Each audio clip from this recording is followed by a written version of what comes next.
Muito bem, pessoal. Aqui quem fala com vocês é o Pablo. Bom, pessoal, nesse vídeo aqui vamos falar aí sobre uma empresa chamada Cosan, pessoal. Uma empresa bastante falada pelo mercado e uma empresa bastante polemizada também pelo mercado, né? Tem aquela grande polêmica lá das ações da Cosan de pessoas que se posicionaram até por influência aí do mega investidor Luiz Barsi, né? Que é um investidor aí bem relevante na bolsa de valores e muitas pessoas estão se perguntando se foi realmente um bom negócio. A ação já acumula uma queda na bolsa de valores de mais de 23% e tem pago dividend yield não tão muito satisfatório aos seus acionistas, né? Então, uma empresa aí que segue gerando um prejuízo, pelo menos aí no curto prazo, para os acionistas. Iremos discutir aqui nesse vídeo se é uma empresa ou não que possui um crescimento aí pela frente, tá? Vamos aí falar se a Cosan faz ou não sentido numa carteira de investimentos, principalmente uma carteira que busca aí ter dividendos recorrentes e ter aí uma possível valorização das ações ao longo do tempo. Mas antes de iniciar esse vídeo, pessoal, já peço para que vocês se inscrevam no canal, ative o sininho, compartilhe esse vídeo e não se esqueçam de deixar nos comentários sugestões que vocês queiram que eu realize aqui no canal. Vale ressaltar que eu não detenho a Cosan na minha carteira, acho uma empresa aí bem cíclica, então basicamente não tenho ela aí no meu portfólio, tá? Falando um pouco mais a respeito aqui dos negócios que a Cosan atua, ela atua principalmente como uma holding. A Cosan ela não detém atividades próprias, tá? Ela basicamente detém participações em outras empresas, tá? E claro, assim como a Itaúsa, né, é uma empresa aí que detém participações em outras companhias. E bom, a questão da Cosan é que ele é cíclica, por quê? Porque as maiores participações que a Cosan possui é no setor de commodities brasileiro, né? A Raízen mesmo aqui, que é uma grande participação que a Cosan possui no seu portfólio, basicamente ela também está na parte de açúcar, renováveis, etanol. Consequentemente, são produtos cíclicos na nossa economia, que depende de preço, volume, câmbio, né?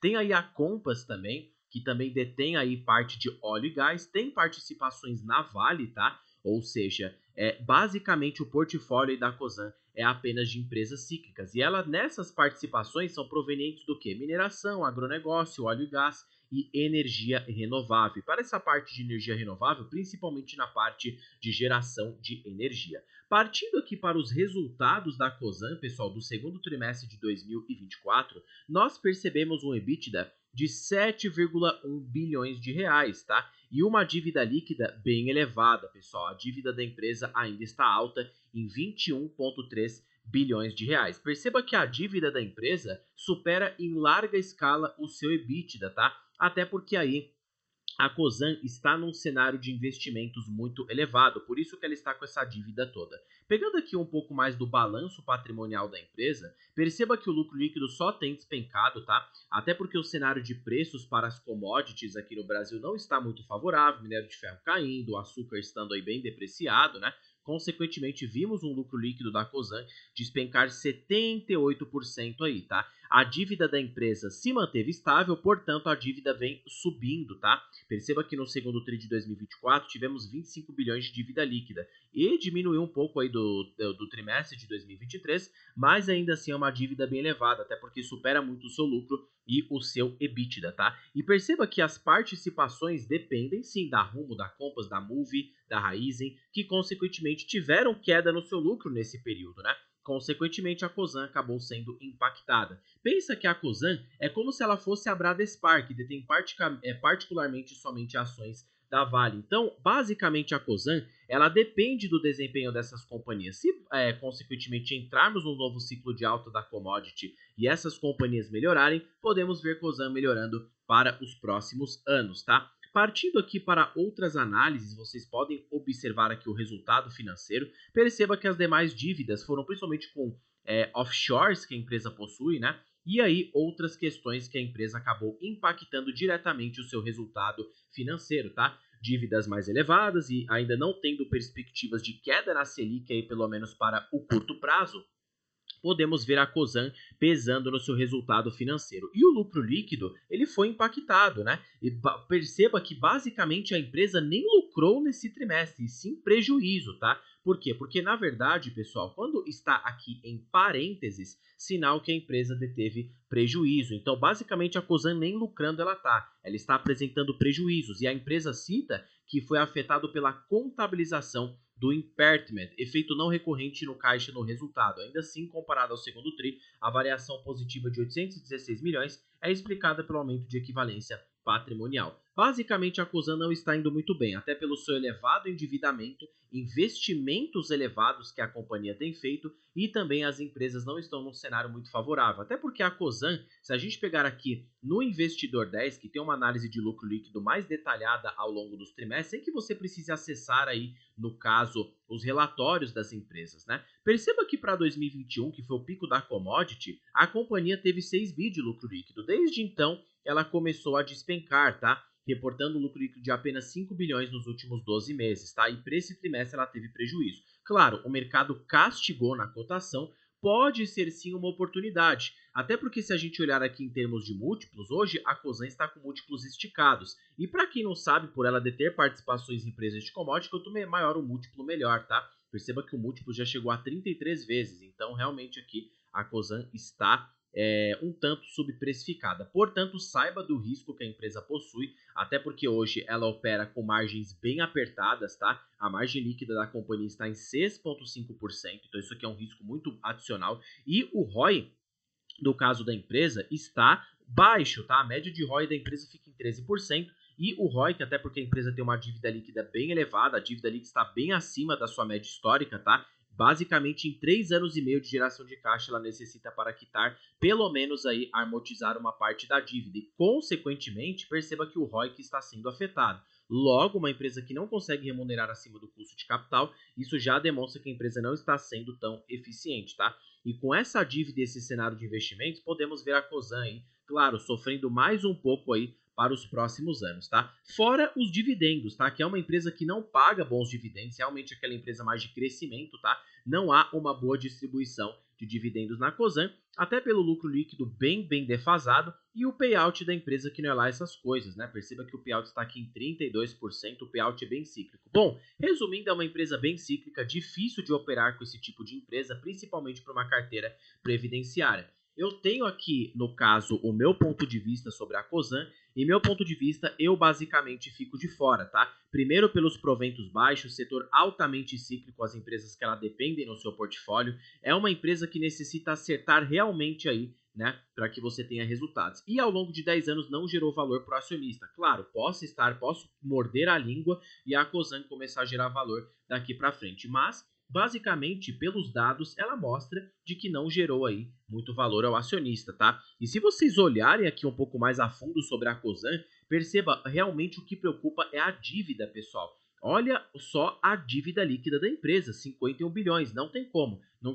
é acima do patrimônio líquido e basicamente a dívida líquida supera o valor de mercado da empresa. Então isso mostra aí que infelizmente a Cosan não atende nesses critérios, tá? É uma empresa aí basicamente, né, bem cíclica e bem aí de, eu não queria utilizar esse vocabulário, mas é uma empresa bem de aposta, né? Até porque não sabemos se a empresa vai realmente melhorar. Não, mesmo que a Vale e as outras empresas do seu portfólio venham a melhorar o lucro, ela precisa melhorar essa dívida líquida e parar de fazer investimentos aí que não estão sendo tão benéficos para a empresa, tá? Partindo então aqui, pessoal, para os analistas aqui, tá? Tem alguns analistas que seguem otimistas aí para a Cosan. Perceba que o balanço do quarto TRI, que foi antes esse do segundo TRI do primeiro TRI, deve seguir a tendência do terceiro trimestre, com chance dos guidances serem cumpridos aí pelas diversas empresas, tá? E recentemente a Cosan cita que realizou uma conversa detalhada, os analistas com a direção da Cosan, e abordou diversos aspectos do segmento de atuação da empresa, tá? E aí cita que a Cosan pretende sim aumentar a participação na Vale, ou seja, ela vai se tornar ainda mais exposto às questões cíclicas, e aqui essa casa de análise cita que a Cosan está barata e pode subir aí 66%, tá? Os analistas aí da Cosan, no caso acionistas, perdão, da Cosan, tem um dia positivo no pregão desta quinta com o avanço das ações, tá? Claro, essa matéria aqui é antiga, tá? Basicamente, então, foi 11 de janeiro de 2024 e realmente no dia 11 de janeiro, se a gente pegar aqui as ações da Cosan no Investidor 10, elas tiveram até que uma alta, só que desde então não tocaram mais nessa alta, pessoal. A Cosan continua em tendência de queda e sem perspectivas de melhora. Então, uma ação aí bem duvidosa particularmente, mesmo com a recomendação dos analistas, eu fico de longe. Não acho que a gestão da empresa é ruim, tá? É uma boa empresa, mas infelizmente agora nesse cenário não está tão interessante, até porque ela não tem feito bons investimentos ao meu ver, tá? Então assim, é uma empresa ali que eu ficaria de fora. Acho que tem coisas melhores na bolsa de valores. Se fosse para me expor em empresas de commodities, eu preferiria me expor em Vale, né, em outro tipo de empresa que pelo menos tem uma geração de caixa mais saudável. Até porque se a gente pegar aqui a Vale, né, que é uma das participações que a Cosan possui na carteira, vamos colocar aqui a Vale 3, a Vale, querendo ou não, mesmo com a queda do preço do minério, ela ainda continua pagando bons proventos, tá? Mas não é só pelo provento, e sim também pela questão da dívida. A dívida líquida da Vale está muito mais saudável, em 0,56 dívida líquida sobre EBITDA. Fora que está com o ROI muito maior, né? Vemos aí uma geração de caixa muito superior, dívida controlada. Logo, mesmo a Vale passando por um período turbulento, se fosse para eu me posicionar no setor de commodities, eu me posicionaria na Vale em outro tipo de empresa. Cosan, basicamente, eu fico de fora. E por isso que eu digo para vocês, não é porque o Barsi está comprando o Cosan que vocês necessitam, basicamente, ter a empresa em carteira, até porque ele é bilionário e ele mesmo falou que a Cosan aí representa apenas 1% do portfólio. Então, basicamente, pessoal, esses bilionários que detêm um patrimônio muito grande na bolsa de valores, eles podem se permitir a fazer essas tecnicamente apostas, né? Porque vai que dá certo, ou seja, para ele ali 1%, bom, vamos pegar para que vocês tenham uma noção aqui do que eu estou falando. Basicamente, o patrimônio dele está concentrado, pelo menos 90%, em empresas com uma boa distribuição de dividendos, saudáveis, né? Que estão em bons setores da economia,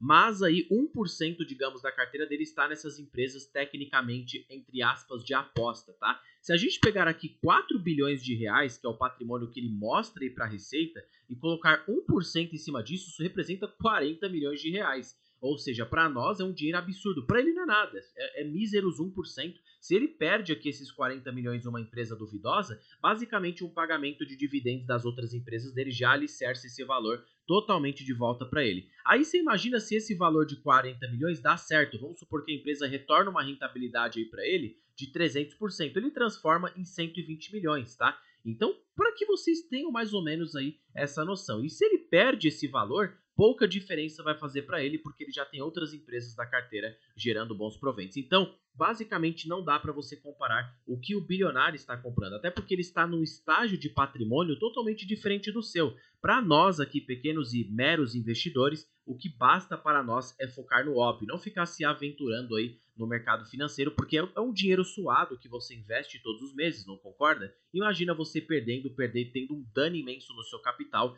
e ainda nem tendo os dividendos, tá? Porque o dividendo ele é fundamental para o retorno, até porque além dele produzir a longo prazo um retorno satisfatório, ele reduz a sua duration. Como assim duration, né? A exposição que você fica, ele reduz seu risco naquela empresa, porque parte do seu capital está sendo reavido com os lucros da própria empresa que você investiu. Então, basicamente por isso, nós que estamos no início da jornada não podemos nos permitir até essas famosas pimentinhas na carteira, porque são essas pimentinhas que estragam e muito o patrimônio de muitos investidores e a geração de renda passiva. Enquanto que você, se você tivesse focado numa ação mais óbvia nesse percurso, tá? Vou pegar aqui um setor totalmente distinto, mas o Banco do Brasil. Pensa aqui, ó, você teria dividend yield muito superior e ainda assim, em termos de valorização, uma rentabilidade de quase 30% nas ações. Só para que vocês tenham essa noção de focar no feijão com arroz, às vezes faz muito mais sentido do que ficar procurando aventuras aqui na Bolsa de Valores. Bom, pessoal, vou terminando esse vídeo por aqui. Espero que vocês tenham gostado. Fiquem com Deus e até um próximo vídeo, pessoal.